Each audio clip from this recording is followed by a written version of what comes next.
Hello and welcome back to my vlog.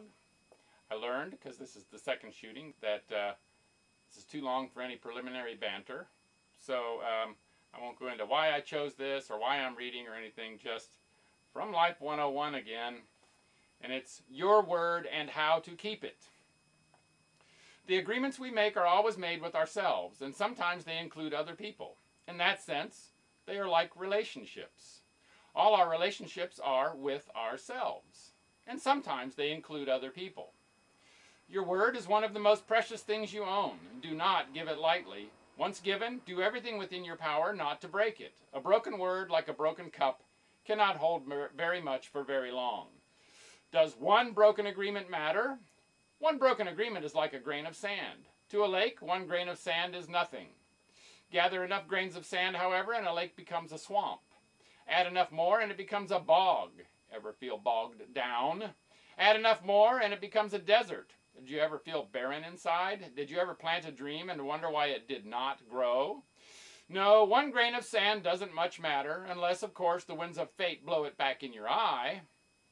Gather enough grains, collected day after day for a lifetime, and the effectiveness of one's actions might be limited to sandbagging. If you found that last analogy heavy-handed, you should see the ones we discarded.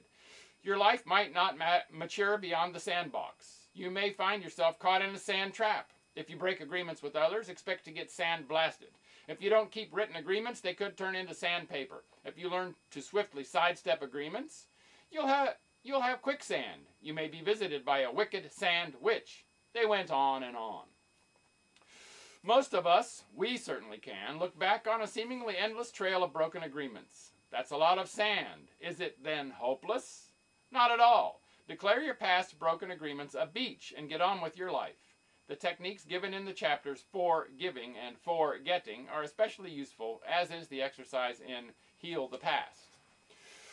What does keep your word really mean? It means keep, as in, may the good Lord bless and keep you till we meet again. It means keep, as in, I will keep pure and holy my life and art, Hippocrates, physician's oath. As in, keep thy friend, Shakespeare. As in, and virtue, through its rays, will keep me warm, John Dryden. As in, put your trust in God, my boys, and keep your powder dry, Valentine Blacker. Keep, as in, keep a green tree in your heart, and perhaps the singing bird will come, Chinese proverb. If our word is so important, what or who would keep us from keeping it? Once again, we present a familiar cast of characters: rebels, unconsciousness, comfort junkies, and approval seekers. By the way, don't get too down on this unworthiness tribe. The master teachers employ them as master testers. They're friends, too. Rebels will break a rule just because it's a rule. Rules are for fools, they claim. They consider agreements of any kind, including ones they make, involving things they want to do, as rules. They claim they have no firm commitments in life, only options. Unconsciousness uses the excuse, I forgot, whenever an agreement is broken, which is often. If they genuinely did forget, they consider that a sufficient explanation. When asked, why didn't you write it down, the unconscious may say, I meant to, but I forgot. They misplaced their date book long ago. How long ago? You know the answer to that one. Comfort junkies will keep agreements if they want to at the moment. If it means doing something uncomfortable, however, they don't do it. This is most of the time. To make an agreement is easy. It's less uncomfortable than saying no. To actually do something when the time arrives is not comfortable. Calling and saying they won't be there is uncomfortable too, so they avoid the whole situation.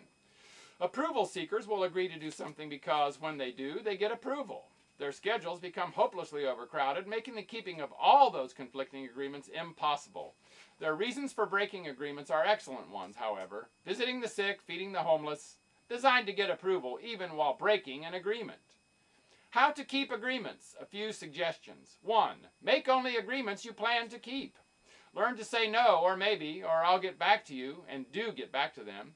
If you don't want to do whatever it is you're agreeing to now, you probably won't want to do it when the time comes. So make your no known.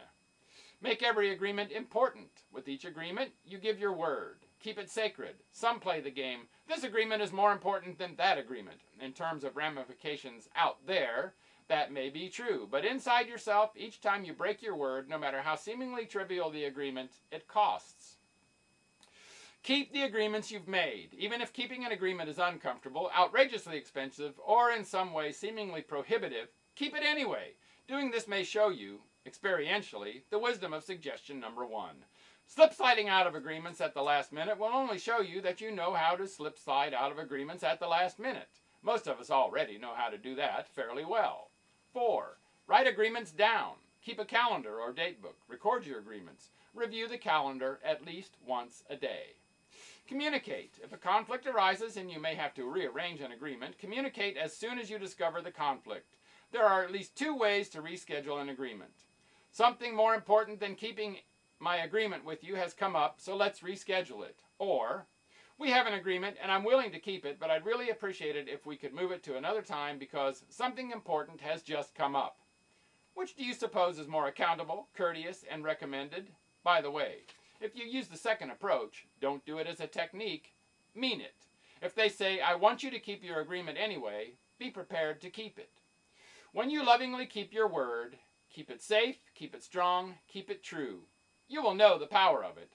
When you lend it to a cause, especially one of your own choosing, its effect will be powerful, its effect will be known. And so, make it a great day. Goodbye for now.